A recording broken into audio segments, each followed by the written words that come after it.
কল্যাণ হবে, জাতির বিশ্বের কল্যাণ হবে, সেইভাবে হরিনাম নেওয়া হচ্ছে। তো এ প্রসঙ্গে একটু সামান্য বলবো এই জন্য, এত টাকা, এত অর্থ, এত সময় ব্যয় করে যা করছি, এটাতে একবার একটু সমীক্ষা করেছি যে দ্বারা সমাজের মানবিকতার, মনুষ্যত্বের কতটুকু এগোচ্ছে আমরা?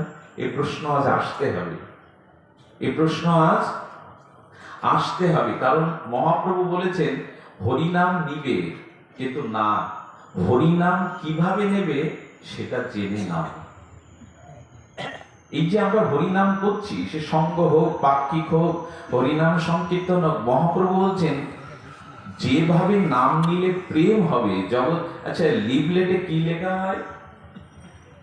বিশ্বের সকল জীবের মঙ্গলার্থে কল্যাণার্থে হরিনাম মহাযজ্ঞ। লিখলেন তো বিশ্বের মঙ্গল পড়ে মরুক, যারা যজ্ঞ দিচ্ছে তাদের স্বভাব বদলাচ্ছে, তো তাদের মঙ্গল হচ্ছে, তো বিশ্বের বাদ দিন, বিশ্বের সমস্ত জীবের কল্যাণার্থে হরিনাম সংকীর্তন। আরে তোমার নিজের কল্যাণ হচ্ছে, তো তোমার স্বভাব বদলাচ্ছে। তো বরঞ্চ যদি খুব সত্য কথা বলতে হয়, যদি খুব রূঢ় সত্য প্রকাশ করতে হয়, সত্য সবসময় কঠিন, সত্য সবসময় মসৃণ না, সেটা এই যজ্ঞ করতে গিয়েই হিন্দুদের ভিতরে বেশি বেশি দলাদলি তৈরি হচ্ছে। এই যজ্ঞ করতে গিয়েই পাড়া ভাগ হচ্ছে। যজ্ঞ কখনো প্রতিযোগিতার জিনিস যে ওই পাড়ার 70,000 টাকা দল আমরা 80,000 টাকার আনবো, ওই পাড়ার প্যান্ডেল এত টাকার আমরা বেশি আনবো। যজ্ঞ প্রতিযোগিতার জিনিস। যজ্ঞটা আসলেই কি সেটা কি বুঝেছি? যজ্ঞ শব্দের অর্থ হলো যে ক্রিয়ার দ্বারা ভগবান প্রীত হয়, যে ক্রিয়ার দ্বারা ভগবান প্রসন্ন হয় আর জগতের হিত হয়, এরই নাম যজ্ঞ। মানুষের হিত হয় মানে কল্যাণ হয়, আর ভগবান সন্তুষ্ট হয়, এরই নাম যজ্ঞ। আবার বলি, যে কাজের দ্বারা ভগবান প্রীত হন আর জগতের হিত হয়, এই দুটি কর্মের নামই হলো। এই জন্য যোগ্য ব্যক্তি ছাড়া যজ্ঞ করা সম্ভব নয়। যোগ্য ব্যক্তি ছাড়া তার দ্বারা যজ্ঞ হওয়া সম্ভব নয়। পৃথিবীর সর্বশ্রেষ্ঠ যজ্ঞ হলো রাজসূয় যজ্ঞ। কি যজ্ঞ? রাজসূয়, যেটা যুধিষ্ঠির মহারাজ করেছিলেন। সেই যজ্ঞে স্বয়ং কৃষ্ণ ওদের মাঝেই ছিলেন। শ্রীকৃষ্ণ বলছেন সব সম্পন্ন যজ্ঞে যুধিষ্ঠির আমাকে একটা কাজ দাও। স্বয়ং যজ্ঞেশ্বর কৃষ্ণ। সব যজ্ঞ কার উদ্দেশ্য সমর্পণ করা হয়? সর্বযজ্ঞেশ্বর হরি, নারায়ণের, কৃষ্ণের নামেই যজ্ঞ সমর্পণ করা হয়। সেই যজ্ঞেশ্বর কৃষ্ণ বলে যুধিষ্ঠির আমাকে একটা কাজ দাও। যুধিষ্ঠির হাত জোর করে বলছেন তুমি স্বয়ং যজ্ঞেশ্বর, তোমাকে কি কাজ দেব? তুমিই তো যজ্ঞেশ্বর, যজ্ঞের আহুতি তো তোমাতেই দেয়া হবে। কৃষ্ণ বলছেন না, দুটো কাজ বাকি আছে, সব কাজ এখনো পরিপূরণ হয়নি। বলেন কি কৃষ্ণ? বলেন একটি কাজ হলো ভক্তদের পা ধোয়ানোর দায়িত্বটা আমি নেব। যারা ভক্ত আসবে তাদের চরণ জল করার দায়িত্বটা, আর ভক্ত সেবা নেওয়ার পরে তাদের উচ্ছিষ্ট পাতাটা ফেলার দায়িত্ব আমি নেব। এটা করেছিলেন, মুখে বলেননি। এই হলো যোগ্য ব্যক্তির যোগ্য করার মানসিকতা। স্বয়ং যজ্ঞেশ্বর কৃষ্ণ এই দায়িত্ব নিয়েছিলেন। যজ্ঞ মুখের কথা, যজ্ঞ বললাম আর হয়ে গেল। যজ্ঞ মানে 56 প্রহার 16 প্রহার এরকম না। যজ্ঞ মানে কি, আপনি পথে যেতে গিয়ে দেখলেন একটা কাঁটা পড়ে আছে, যদি মনে হয় কোনো অন্ধ বা কোনো বৃদ্ধের পায়ে বিদীর্ণ হতে পারে, তাদের মঙ্গলের কথা ভেবে কাঁটাটা নিরাপদের স্থানে রেখে দেওয়ার নাম যজ্ঞ। যাতে অপরের হিত হয়। অপরের দলাদলি মহাপ্রভু বলে যায়নি, বিভেদ মহাপ্রভু বলে যায়নি, বরঞ্চ খোল করতালে হরিনামে সবাইকে একাকার করার জন্যই যজ্ঞ বলেছিলেন। দুর্দশায় হিন্দু জাতির যজ্ঞের যেখানে প্রসঙ্গ সেখানেই গিয়ে দেখবেন একটা দলাদলি, একটা বিভেদ। তো এই জন্য যজ্ঞের আগে ভাবতে হবে যজ্ঞটা মহাপ্রভু বলেছিলেন কি বলেছিলেন? মহাপ্রভু বলছেন শুনুন, যজ্ঞের মূল কথা মহাপ্রভু বলেছিলেন নাম যজ্ঞ, মহাযজ্ঞ। আমাদের এই যে হরিনাম জপটাই হলো যজ্ঞের মধ্যে শ্রেষ্ঠ যজ্ঞ।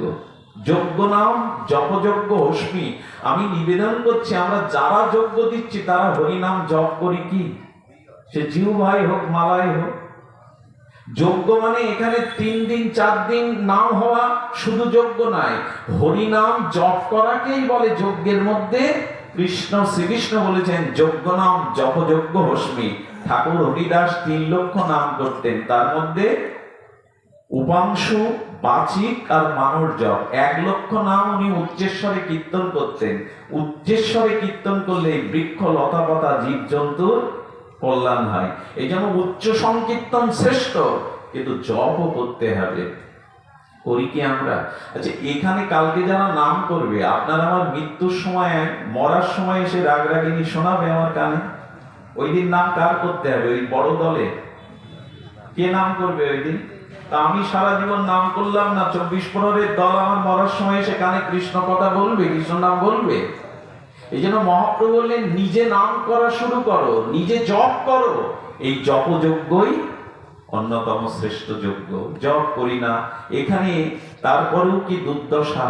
দুর্দশা হলো রাত 11টা বাজলে কমিটির লোকজন না, দলেরাও বুঝে ফেলেছে এই সময় আর কি করার, অলস ভাবে সময়টা তো পার করতেই হবে।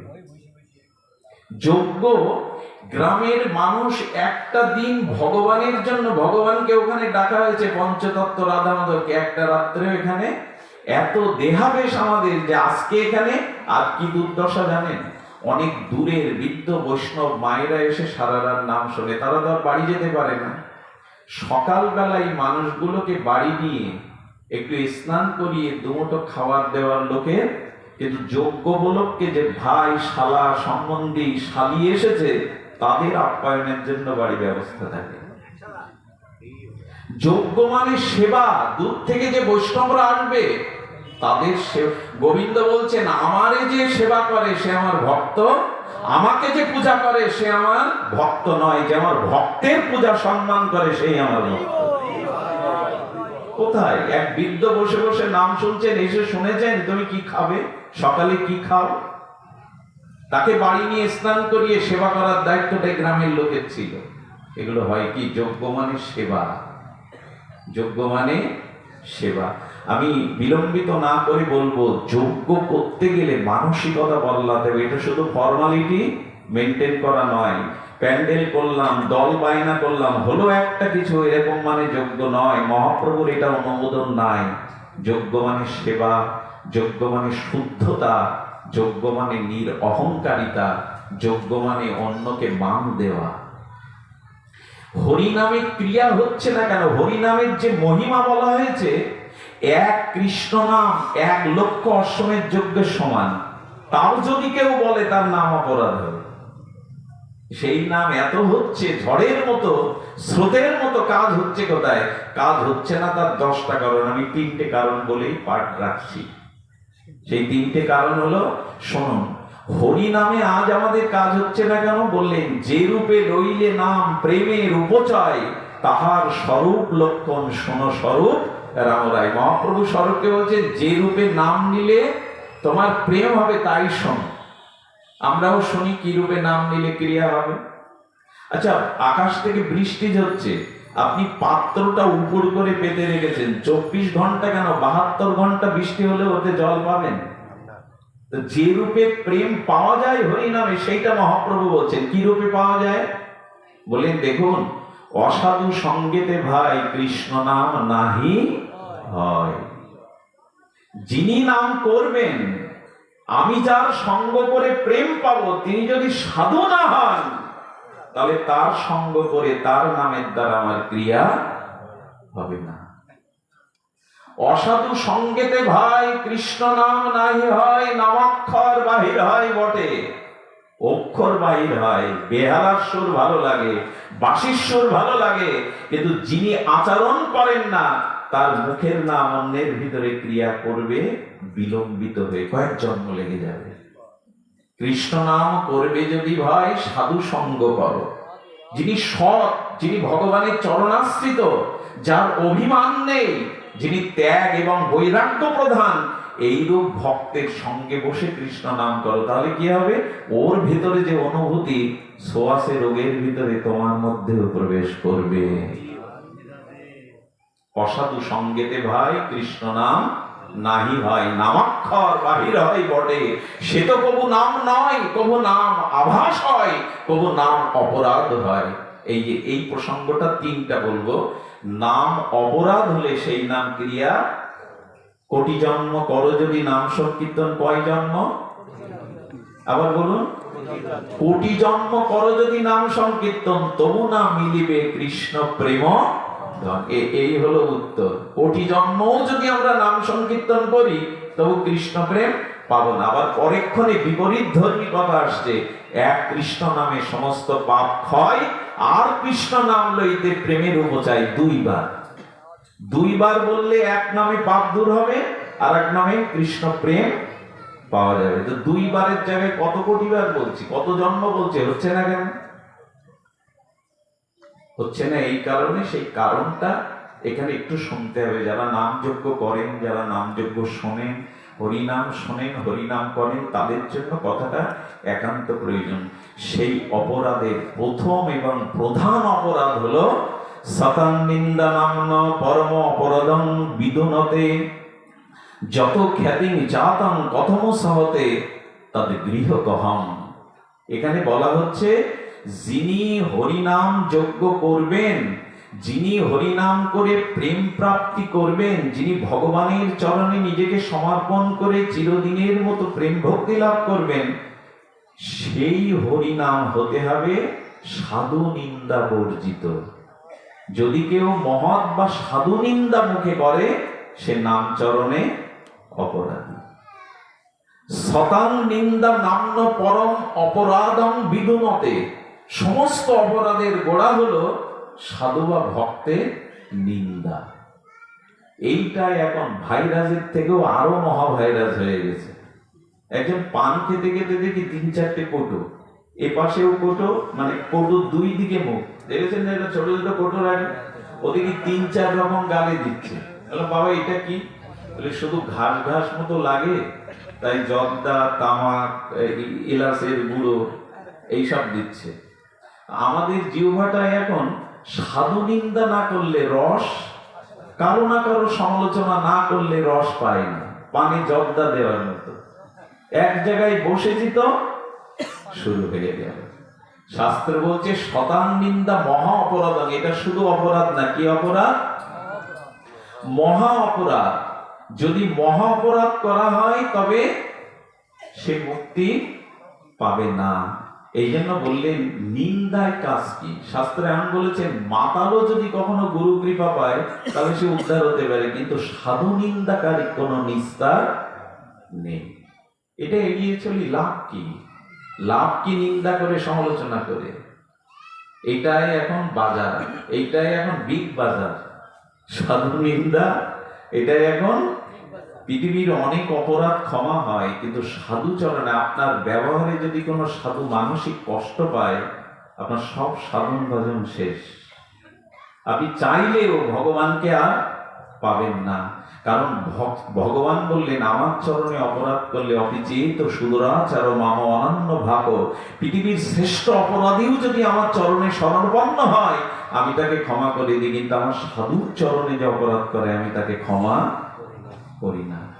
হরিদাস ঠাকুরের চরণে অপরাধ করলেন, হরিদাস ঠাকুর কোনো মনে নেননি, কিন্তু হরিদাস ঠাকুরের চরণের ধুলি তাকে ক্ষমা করেনি।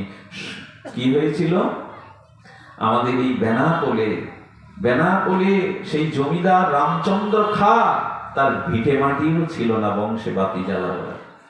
শুধু হরিদাস ঠাকুরের পিছনে বেশ্যাকে পাঠিয়েছিলেন, ওকে তাড়াও, ও দুর্নাম করো। সে রামচন্দ্র খানের ইটগুলো নাই, কিন্তু হরিদাস ঠাকুরের আশ্রম মাথা উঁচু করে উপমহাদেশে দাঁড়িয়ে। এই জন্য সাধু নিন্দা পরিত্যাগ করুন। যদি এই করতে এসে আরো জড়ায়, ধুলা ছাড়াতে এসে আরো ধুলা মাখিয়ে দিলাম, সাধু নিন্দা। দ্বিতীয়টা কি? দ্বিতীয়টা বলা হয়েছে ভগবান শিব আর বিষ্ণুকে যারা পৃথক জ্ঞান করে, ভগবান শিবের আর বিষ্ণুতে যারা পিতাগণ করে। ক্ষীরং যত দধি বিকার ও বিশেষ যজ্ঞাৎ সঞ্জায়েতে নহি তত হৃদাগন্তি হতা জং সম্ভুতামপি তথা সমৌপন্তি কার্যদ গোবিন্দমাদি পুরুষান তমহং ভজামি নিম্ন গামনাং যথা গঙ্গা দেবনামশ্চুত যথা বৈষ্ণবনাং যথা সম্ভ পুরাণ আদি নিদন তথা। শাস্ত্র বলেছে বৈষ্ণব শ্রেষ্ঠ হলো ভগবান শিব। ভগবান শিবের সাথে আর বিষ্ণুকে কেউ যেন পৃথক না করে। যেই করবে সে নামের চরণে অপরাধী হয়ে যাবে। যেই নামের চরণে অপরাধী হবে আর নাম ক্রিয়া করবে না। আর তৃতীয় অপরাধটা বলে যায় আচার্যং মাং বিজানিয়াত, স্বয়ং গুরুদেবকে কখনো মনুষ্য জ্ঞান করা যাবে না। যদি গুরুদেবকে মনুষ্য জ্ঞান করে বসি, উনিও আমার মতো, উনিও রক্ত মাংসের আমার মতো। গুরুতে মনুষ্য জ্ঞান, বৈষ্ণবে সাধারণ জ্ঞান, এই জ্ঞান আসলেই নামের চরণে অপরাধ হয়ে যাবে। আরেকটা জিনিস যেটা বলা হয়, নামের যে মহিমা আমরা যখন বলি যে কোটি অশ্বমেধ যজ্ঞের সমান এক কৃষ্ণ নাম তুলনা করা যাবে না, পুরো পর্বতের সমান সোনা দান করলেও এক কৃষ্ণ নামের সমান গো কোটি দানেও কৃষ্ণ নামের এই কম যখন বলা হয় তখন মনে হয় যে আমাদের নাম করানোর জন্য একটু বেশি বেশি বলা হচ্ছে। এই যেই স্তুতি মনে করবেন সেই অপরাধ এসে যাবে। বরঞ্চ নামের মহিমা স্বয়ং নামী ভগবানও জানে না। আচ্ছা, আকাশে যদি মেঘ করে তো বিজ্ঞানীরা আজ পর্যন্ত বলে দিতে পেরেছে ওই মেঘের মধ্যে কত মিলিমিটার বৃষ্টি আছে। বৃষ্টি হবে, তারপর যন্ত্রে পরিমাপ করবে, তারপরে বলবে এত মিলিমিটার বৃষ্টি হয়েছে। মেঘ দেখে বলা যাবে তো? তো হরি নামের মধ্যে কি মহিমা আছে এটা ভগবানেরও জানা না। ওই মেঘে কতটা, একটা ছোট মেঘে বন্যা হয়ে যেতে পারে, পারে কিনা? তেমনি হরি নামের মধ্যে কি, আচ্ছা দিয়াশালার একটা বালুজে একটা গ্রাম পুড়িয়ে দেওয়া যায় না? যদি বালুজে একটা গ্রাম পুড়িয়ে দেওয়া যায় তা হরি নামে আপনার অনন্ত জন্মর পাপ পুড়বে না কেন? যদি ফটকিরি দানা দিলে একটা জল শুদ্ধ হয়ে যায়, ঘোলা জল, দেখ হরি নামে আপনার হৃদয়ের ময়লা যাবে না কেন? নামে সবই শক্তি আছে। সেই শক্তিটা গ্রহণ করতে গেলে প্রথমে সাধু নিন্দা, গুরুতে মনুষ্য জ্ঞান, আর শিব এবং বিষ্ণুতে যেন পৃথক না করি।